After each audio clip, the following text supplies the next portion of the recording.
Presiden ke-7 Republik Indonesia Joko Widodo tampaknya masih terus menghadapi problematika. Roy Suryo CS masih meragukan kesimpulan hasil uji laboratorium forensik yang telah dilakukan Barreskrim Polri yang menyatakan ijazah Jokowi asli. Usai ijazah, kini giliran lembar pengesahan skripsi Jokowi yang dipermasalahkan.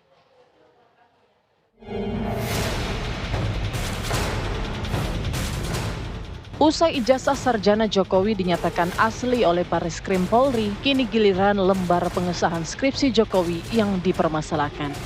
Roy Suryo CS masih meragukan kesimpulan hasil uji laboratorium forensik yang telah dilakukan Barreskrim Polri.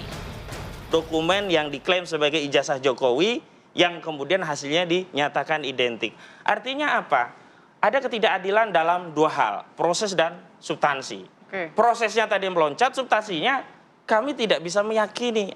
Jangankan meyakini, memastikan saja kami tidak bisa. Apakah benar barang yang diperbandingkan itu seperti yang diceritakan oleh Barreskrim? Kalaulah kemarin saat gelar perkara yang dilakukan Barreskrim itu sambil juga ya ditunjukkan ini ijazahnya sudah kami cek. Sebagaimana gelar perkara konferensi pers lainnya ketika ada peristiwa pembunuhan ditunjukkan pisaunya atau belatinya yang digunakan untuk membunuh.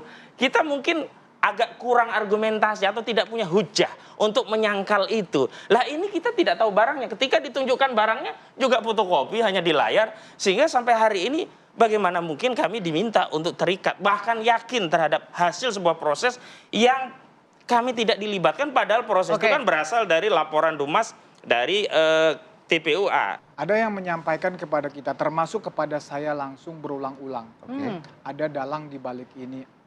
Ada tanda kutip ada investor di balik ini. Investor? Yes. Tapi saya kan ya jujur nggak punya bukti karena saya dapat informasi juga. Informasi saya dapat dari yang kompeten juga, bukan yang nggak kompeten. Nah cuman kalau saya menyampaikan di publik ini nanti saya sama seperti Resmond sama si Roy Suryo. Memfitnah sana sini, saya tidak mau seperti itu. Targetnya udah saya bilang tadi memang ya mendelegitimasi, menghancurkan Pak Jokowi. Karena kan Pak Jokowi ini kan ya hari ini di politik masih eksis.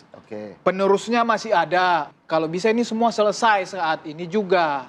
Ya mereka kelompok-kelompoknya bisa masuk di dalam kepentingan ini. Jadi jelas lah arahnya ke situ. Jadi bukan hanya soal hukum tapi ada politik ya juga di balik ini ya? Justru politik. Murni?